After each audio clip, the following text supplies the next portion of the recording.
அன்பு நட்பு சொந்தங்களுக்கு வணக்கம். நான் உங்கள் மக்கள் தொடர் அசோக்குமார். இன்னைக்கு யானைமலை கிரீன் ஃபவுண்டேஷனுடைய பசுமை பணிகள் நிகழ்வில் நானும் ஒரு தன்னார்வலராக கலந்துக்கிட்டேங்க.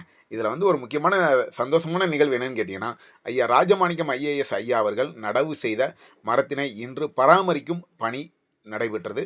நிறைய மரக்கன்றுகள் பராமரிப்பு பணி மேற்கொண்டாலும் கூட அந்த களப்பணியில் முத்தாய்ப்பாக ஐயா அவர்கள் நடவு செய்த மரத்தினை இன்று பராமரிப்பு செய்யும் பணியினை நான் மேற்கொண்டேன். இந்த ஒரு நல்ல வாய்ப்பினை வழங்கிய யானைமலை கிரீன் ஃபவுண்டேஷன் நிர்வாகத்தினர் மற்றும் ஐயா திரு தென்னவன் ஐயா அவர்களுக்கு எனது மனமார்ந்த நன்றிகள். இதில் மேலும் ஒரு முத்தாய்ப்பான சந்தோஷமான நிகழ்ச்சி என்னன்னு கேட்டிங்கன்னா, இந்த மரக்கன்று நடும்போது குழி தோண்டும் போது அக்கா செல்வி அக்கா நடுவில் நம்ம கூட களப்பணியில் நின்னாங்க.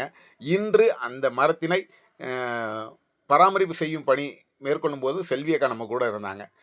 இதில் பாருங்கள், அந்த மரக்கன்று ரொம்ப சிறப்பாக வளர்ந்து நிற்கிதுங்க.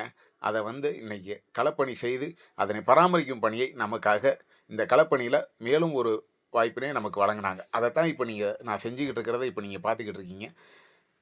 வாரம் களப்பணி மேற்கொள்ளும் யானைமலை கிரீன் ஃபவுண்டேஷன் கூட நாமும் தன்னார்வலராக எப்போதும் கலந்து கொள்ள நமக்கு வாய்ப்பு கொடுத்துக்கிட்டே இருக்காங்க. அங்கெல்லாம் போனோம்னா நம்ம பசுமை பணிக்கு தீனி கிடச்சிக்கிட்டே இருக்குங்க. ஏன்னு கேட்டிங்கன்னா, நம்ம நினைக்கிற அளவுக்கு நம்மளுடைய தாகம் தீரும் வரை பசுமை பணியை மேற்கொள்ளலாங்க. உங்களுக்கும் வாய்ப்பு இருந்தால் யானைமலை கிரீன் ஃபவுண்டேஷனோடு சேர்ந்து தங்களது தன்னார்வலராக இணைந்து கூட களப்பணியை மேற்கொள்ளலாங்க.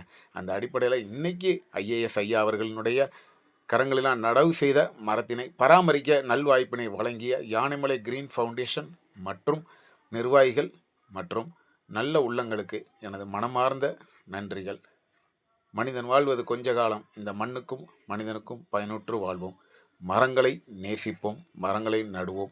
இது போன்ற நல் உள்ளங்கள் நடவு செய்த மரங்களை பராமரிக்க நல்வாய்ப்பினை மேலும் மேலும் எனக்கு தாருங்கள். நல்வாய்ப்பினை வழங்கிய ஐயா தென்னவன் ஐயா அவர்களுக்கு மீண்டும் மீண்டும் மீண்டும் மீண்டும் நன்றியினை தெரிவித்துக் கொள்கிறேன்.